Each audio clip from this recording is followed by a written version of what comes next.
Baaj Adebule is an actor, a model, and a filmmaker.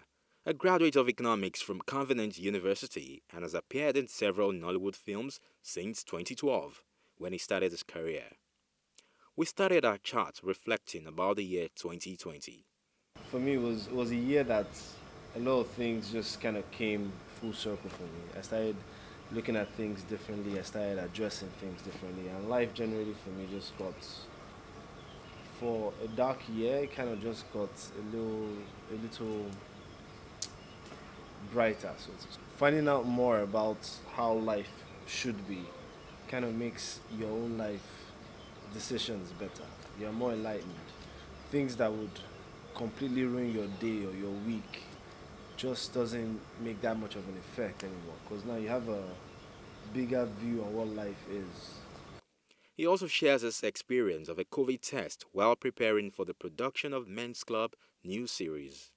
I hated it, man. It didn't even have anything to do with being afraid of whether you come out positive or negative. That was not even a conversation for me. The test itself, man, because I thought it was just maybe you cough or they take your saliva or you cough enough to get phlegm out. I think that's just. I thought that was it. Maybe even I could manage a small prick, get some blood. I can manage that one. Till I see that there's a long Q-tip that pretty much goes to the back of your head to your nose. I say, wait, is that for everybody or for people that you think already have it? Because it was and I kept seeing people, and you see sometimes some tears coming out. It's like, man, yo, I've not coughed in a while, so I think I'm good. But of course, you have to do it. So eventually, I did it, and it's the most invasive thing, man. You can literally feel it at the back of your head. It's so uncomfortable, but it's something we have to do to make sure everyone is safe, and so we can work freely, as opposed to like being afraid of the person next to you because the person might have it. So the fact that they did that for both the cast and the crew, and then they kept us separate for the entire shoot, kind of made you work easier because now you can't keep focus on the work. So it really helped. I was When I was. were you going to tell? Did you have a date down? Look, I'm just as surprised as you are. I wanted to make sure that the baby was mine first, you know? Right. So I get cast with great actors. That's just the thing. And it's pretty easy when you are there putting your all and she's there putting her all and she's good at what she does. I'm okay. And the script is good. When you put all those together, man, chemistry is always going to flow, And there'll still that learning stage, like learning how she likes to work and learning how I like to work. More of a go through the script once or twice, get the scene started, but she likes to rehearse and everything. Because me beforehand, I'd have pretty much already telegraphed how I'll say every single syllable.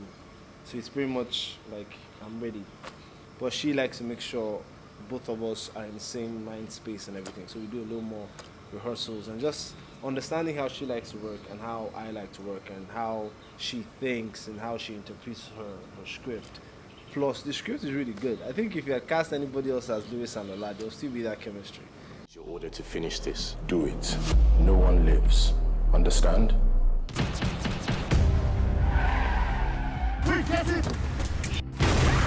We lost them, sir. They had help. The much talked about A Soldier's Story, Return from the Dead, was a big highlight for Baaj in the year 2020.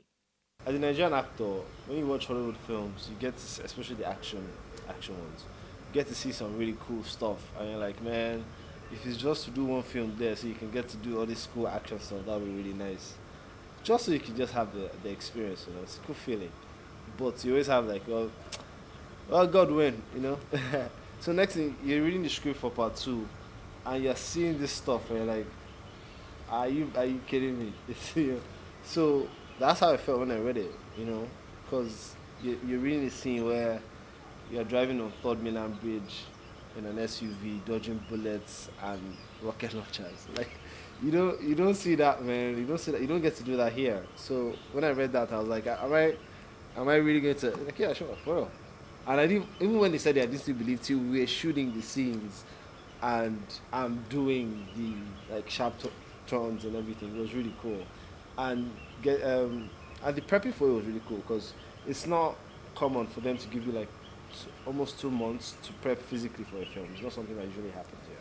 But I was giving that to get both physically and like physically in shape and to look nice and eye. So that I can just do one shirtless scene. But also for the like there's a lot of running because it's an action film, so you're going to run a lot, you're going to jump, you're going to fight and all that. So it really helped. But I still think the most exciting part of it is getting to do stuff that you didn't think Nollywood would get a chance to do yet. So that part. He stepped into the shoes of a director for the romantic crime thriller Come With Me. I'll say it's definitely up there with the most one of the most difficult things I've ever done in my life. Though. But it was a great experience because I got lucky enough to cast and also get crew members who seem to just buy into the dream, because we were shooting late into the night a bunch of times, and I already know how difficult that kind of thing is. But a lot of things happened on set that we didn't plan for, and we had to reorganize and just try to get the work done. And they all got on board to make sure that we get this film done, and that literally was how the film was made, and it was really nice that everyone was really putting their all into it.